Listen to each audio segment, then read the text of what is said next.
आज अपन देखो बातचीत करा कि अटैला चंद्र गांव रे वहां गौशाला में और गौशाला हरवात की करवे के जमी देवे जन हुआ करे भूमिदान के नि सती नार सूरा जीने बड़ भागन दातार लिजमी भगत जीने है सन देखो एक एक अंपार अट जगह भौर सिंह जी है दांडल है जबकि गया रे निमे देखो जमी देवी है किता बिगा देवी देखो गुजरो का आदमी है कितनी मिनगा ने पड़ती देखो गया रे पड़ती जमी देवे जना कोई चीज आगे बढ़े तो आज बातचीत करा राम राम 8.5 बीघा जमीन में 2 भाइयों दी है भंवर सिंह सनोप सोहन सिंह और सवाई सिंह सनोप सोहन सिंह हवा 4 बीघा दूंगा 8.5 बीघा जमीन कुल इन गौशाला इन जमीन एवज में खसरा नंबर 891 इन गया निमित कर देंगे आप रे अटे कोई बड़ा ही गौशाला कि आप रे जगी जमीन दी हरू हुई अटे पहला गौशाला अटे कोई नहीं आप ही जरूर है आप ही शुरुआत में गौशाला में लगता है मैं दिए ठीक साहब बहुत बहुत धन्यवाद आपने राम राम राम राम साहब पूरी परिचय आप रो मारो नाम अनूप सिंह है मैं गौशाला रो कोषाध्यक्ष हूँ गौशाला इतिहास के बारे में बताऊं कि 2021 में गौशाला में शुरुआत करी शुरुआत धन्यवाद दूं ठाकुर साहब भवन सिंह साहब ने और हमारा भाई है दोनों मिल पर 8.5 बीघा जमीन मन गौशाला में दान दे दी रजिस्ट्री करा दी हमारे गौशाला की संस्था रही कार्यकारिणी के नाम सती मोर पद्माराम जी तोटिया और फोटो लगा पर गौशाला का नाम रजिस्ट्री करा दी वो दान किया था इन्होंने और दान का पेपर हमारे पास में अब वो जमीन थोड़ी आगे है तो 3,000 बीघा जमीन है जबकि पाबूजी महाराज ओन है और मना सुविधाजनक लागी गाया तालाब में पानी भी पी सके सड़क रे कने भी है गांव बस्ती रे कने भी है और बाहर निकलते हैं गया चर भी सके लाला साल भी 2-3 महीने गया बाहर वितरण करियो और अबार भी घास हरी हुई है उन गाया बाहर है इन सुविधाजनक देखते हुए मैं 2021 में गौशाला अटे दे दी हालांकि हमारी इस संपत्ति भवन सिंह साहब दिन ये बात जमीन है 8 बीघा वो हमारे प्रॉपर्टी है उन शुरुआत करी इन गौशाला में कई दानदाता है बद आगे आया वो कई निर्माण भी करिया है निर्माण छपरा दिख रहा आपने छपरा कई दानदाता आपने नाम भी पत्तियां लगड़ी है और एक शेड भी बनाया है छपरा वाला और आगे पत्तियां लगड़ी है एक वो बड़ो इन शेड जो बनेड़ो है वो एक सेठ है चेन्नई में मारवाड़ का सेठ है और उन्होंने बनवायो है निर्माण सब हमारे दानदाता दिया है 2 साल तक तो मैं इन गौशाला में बड़ी मुश्किल गाँव रो सारो भेड़ो कर चलाई उन शुरुआत में मैं 230 पशुओं शुरू करी उन्हें बाद में सरकार और नियम है 2 साल के बाद में अनुदान प्रक्रिया शुरू है तो मैं आवेदन करियो हमारा पूर्व अध्यक्ष गौशाला बुराराम जी सूबेदार बुराराम जी वो बहुत मेहनत करी मेहनत परिणाम में निकलियो वो इससे फिर खड़ो हो उन्हें बाद में हमारा बुराराम जी कोई पारिवारिक कारणों की वजह गौशाला ने छोड़ आप इस्तीफो दिनो तो मैं सब गाँव रा बेड़ा ऊपर और अध्यक्ष विचार करियो भाई शेख साहब जो अच्छी गौशाला चला सके क्यों दान दाता है दिशावर में बैठा शेख लोग है बे आ कहने दान देवे अच्छो पैसो वास्तव में शेख साहब अनुराग जी नाथ उन्होंने मैं अध्यक्ष बनाया और उन्होंने अध्यक्ष बनने के बाद में जितना भी 12 विदेश में विदेश नहीं प्रदेश में जगह मारवाड़ बिनक बैठा है व्यापारी लोग वे दान भेजियो और वहाँ दान वजह चिड़ियाघर बनियो है एक बड़ो चारे हॉल भी बनियो है और कई एड़ा है जगह चौंद्र गाँव रा निवासी है बडेरा दिशावर में आप वे हर महीने 11,000-51,000 हर महीने देगी कई और संस्थाओं है जो कि व्यापारियों है चेन्नई में है वे हर साल में एक बार मान बुलावे कि गौशाला रो लेट पे लो मैं रसीद देवा और वे 51,000-41,000 मान दान देवे 2 साल के बाद में हमारी अनुदान की प्रक्रिया हुई और धन्यवाद देना चाहूँ जगह हमारा डॉक्टर है ओम जी वे हर रोजाना गायों ने देखभाल करे अगर आवश्यकता पड़े तो टीका लगावे और एक और है दुकानदार वे बहुत कम दाम में माने दवाइयाँ देवे और वे ओम जी हमारे गायों उपचार करे और हमारा स्टाफ है बहुत अच्छा स्टाफ है उन्हीं वजह में तो गौशाला आज बस्ती हो रही है। एक और चीज कहूँ कि दानदाता भवन सिंह साहब धन्यवाद है कि वो भूमि दान दियो है भूमि दान देना बहुत मुश्किल है आज भूमि की कीमत कहीं है लेकिन वो भूमि दान उन्होंने दिया वो हमारी संपत्ति है अब कहीं आज 1.5 साल पहले की बात राज्य सरकार एक निर्देश दियो कि जिन गौशाला में स्थायी पानी की व्यवस्था नहीं है वो गौशाला में नलकूप खोदाया था। तो मारे कने नलकूप खोदाने वास्ते जमीन है, जो जिन जगह हमारा स्ट्रक्चर बनियोड़ो है वो जमीन ओरण है, और ओरण भूमि में अलाउ नहीं है। तो मैं ये पूछियो भाई कोई एडो दान दाता वे, गौसी साहब री जमीन तो आटो दूर है, कोई दान दाता वे माने जमीन दान दे देवे तो गौशाला में पानी इसका व्यवस्था हो जावे। तो धन्यवाद देवूं शेराराम जी और मूलाराम जी और एक गिरधारी राम जी, गिरधारी राम साई है एकदम गौशाला इन सड़क रे पार दान देनी जमीन वो मान्य गौशाला इन नलकूप प्रवास देनी, और वह भी हमारे रजिस्ट्री करा दी हमारे संस्था नाम में, वो भी हमारी संपत्ति है। धन्यवाद देना, आज जमीन हर करे करने जमीन कौन देवे, बहुत करोड़ों की कीमत है, लेकिन फिर भी दिया उन्होंने, उसका धन्यवाद। राज्य सरकार मांग की हमारे कन जमीन है और अब नहीं तो पानी की व्यवस्था हुई नहीं। फिलहाल उम्मीद करा राज्य सरकार पानी की व्यवस्था मान जरूर करेला।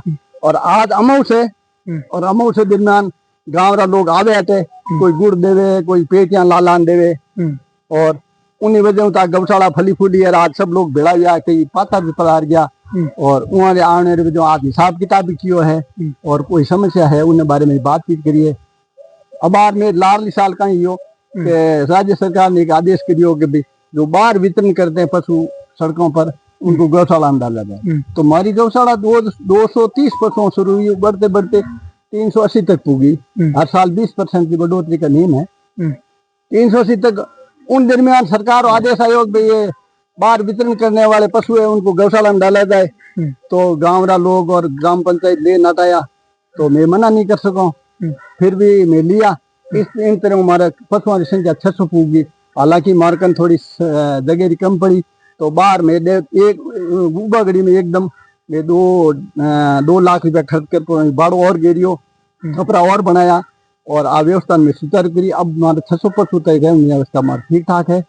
और इनमें एक समस्या और आई कि राज्य सरकार का नियम है कि 20% से अधिक बढ़ोतरी होगी नहीं। ले जब अनुदान प्रक्रिया में आवेदन करियो तो हमारे पशुओं की ऑटोमेटिक संख्या बढ़ गई। हालांकि पशु तो हमारे पास 600 है, मैं 570 की संख्या लगाई और उनके टैग भी लगाए, सब कुछ करके दिया। तो उन्होंने वही अर्थ नारा दी कि साहब ये आपके 10% से ऊपर कैसे बढ़ गया। अभी प्रक्रिया चल रही है, हमने कई लेखा पढ़ी की है।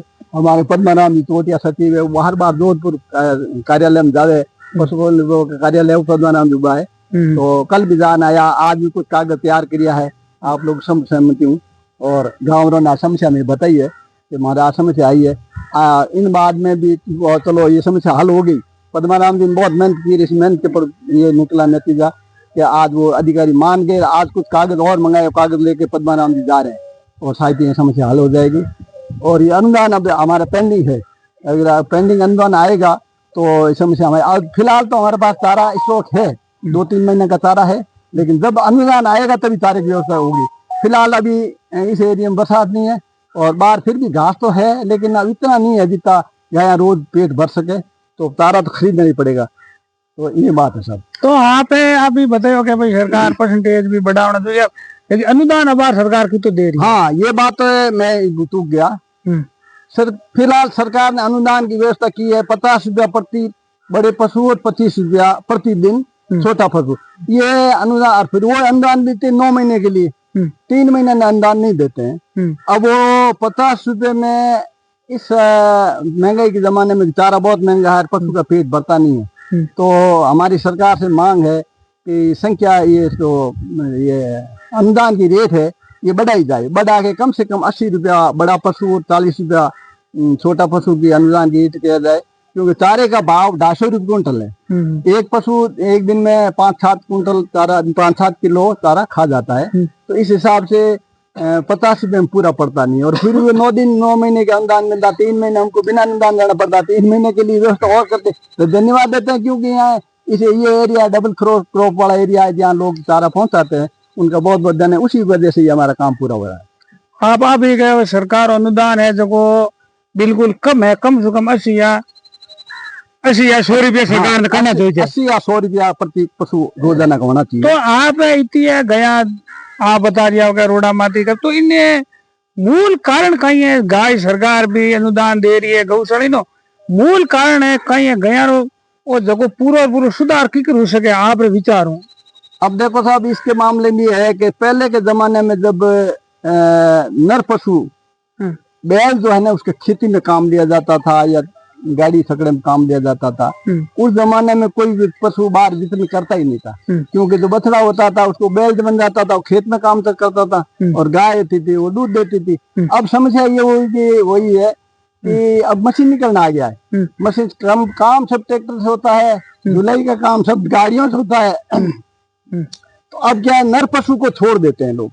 गाय का दूध दुआ, और जब ये गाय निकल जावे तो कहीं नर पशु ने बाहर छोड़ दे। अब लोगों के नर पशु को बाहर छोड़ने की वजह से गाय बाहर वितरण करती है, और वो ज्यादातर नर पशु है जो वितरण करने वाले। गाय को कोई नहीं छोड़ता, गाय तो सब लोग देखते हैं। तो ये अब इसका कोई सरकार स्थायी समाधान करे कि नर पशुओं के लिए या तो नंदी हाउस, वो नर पशुओं के लिए एक नंदी हाउस, नंदी गौशाला ऐसा कुछ कहते हैं, वो सरकार का कुछ है प्रावधान। उसकी प्रक्रिया बहुत टफ है। तो वो सामान्य आदमी बिल्कुल गांव देहात जो हम लोग ये पशु मवेशी वगैरह गांव में होते हैं, गांव में इतनी प्रक्रिया के जानकार है नहीं नंदू, और न इतनी व्यवस्था है।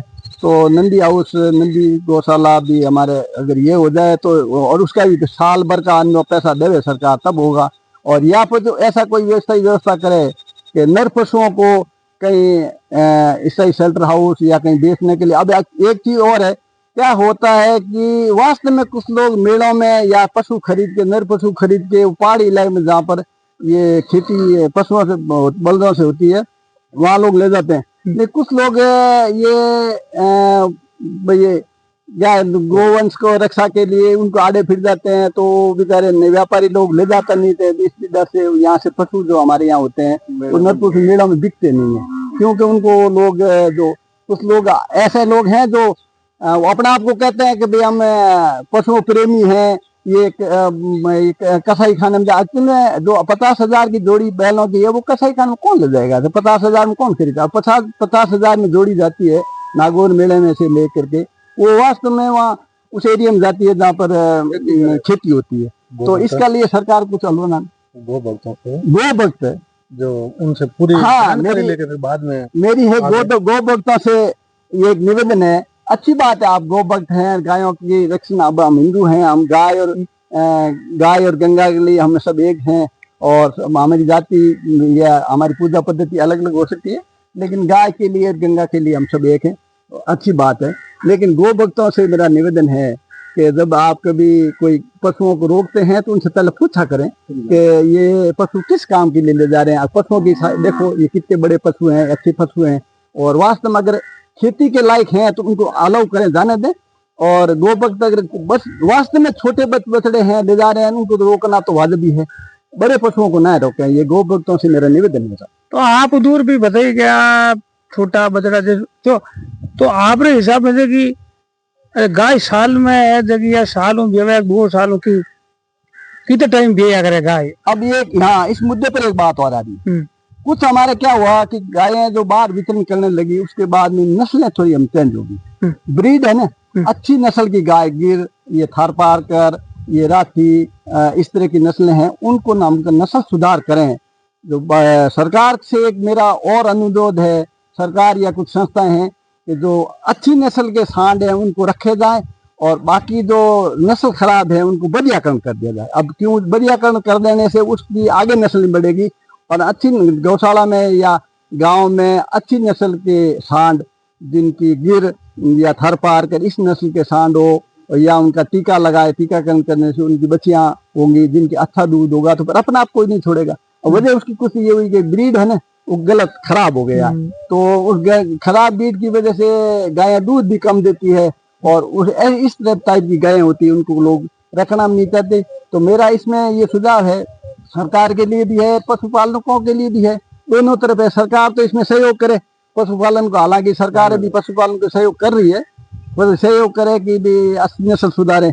पशुपालकों का निवेदन है कि उनकी गाय है ना, तो उस गाय को 1-2 संतति के बाद में उनकी नस्ल को सुधारा जा सकता है। अच्छी नस्ल का सांड लाएं या टीका लगा दें तो उसकी नस्ल अच्छी होगी, और उसे अपना आप कोई नहीं छोड़ेगा। जबकि उसकी गाय का अगर रोजाना का 10-15 लीटर दूध होगा तो कौन छोड़ेगा?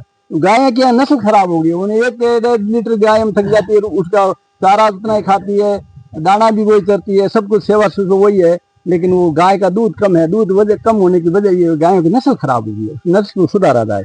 आपने अभी काम री बात बताई कि जगह गयारी व्यवस्था है, जगह दिनों दिन खराब हो रही है, जगह है कोई भी संगठन है संग्रह लोग आडा भिड़ जावे तो बन अभी सरकार ने जगह जगह बल दे लोग खेती करवाए थे, बन किसान ने जगह भोपालिया ने लोग फालतू परेशान करिया, बन माथे जगह कठोर है जो कानून प्रावधान होने चाहिए। हाँ बिल्कुल सही बात है। और मेरा भी ये थोड़ा सा मैं ये लीनियंट रखता हूँ कि ये जो गौ भक्त लोग हैं मैं उनकी तरफदारी भी करूंगा, ऐसी बात नहीं है, कठोर नहीं, बल्कि तो गौ भक्तों को खुद को चाहिए कि थोड़ा सा विचार करें, थोड़ा सा सहानुभूति पूर्वक देखें। अगर वास्तव में पशु छोटा है, बछड़ा है, उसको किसी इरादे से ले जा रहे हैं, ले जाने का पता लग जाता है पशु का, और बड़ा बछड़ा है, बड़ा बल्द है, वो खेती के लिए जा रहा है, यूपी में जा रहा है, पहाड़ी एरिया में जा रहा है, तो उस तरफ जा रहा है, तो वो उसको अलाउ करना चाहिए। और अपना आप ये जब पशुओं की सुधरेगी ना तो यहाँ से कोई नहीं छोड़ेगा।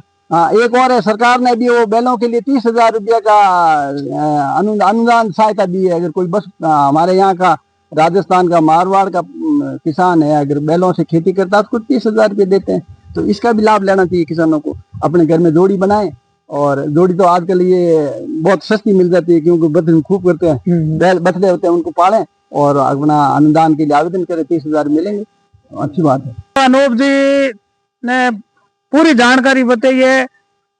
सरकार ने भी चेताया है कि अनुदान भी बढ़ाना चाहिए, और जो भी पशुपालक है जो को मेला रमा ले जाए, मेला बैठ जाए, भोपाल है, जो भी हकीकत में है आदमी जो जाई जाए भी परेशान करत भी मात कानूनी भी प्रावधान। और अगला जगह बड़ी बात है आन जगह भाई आने ठाकसान बहुत बहुत धन्यवाद है भवन सिंह जी जगह 8.5 बीघा जमीन दी है गौशाला ने। देखो भूमि दान है, जो भूमि दान है, जो माँ दान आई एक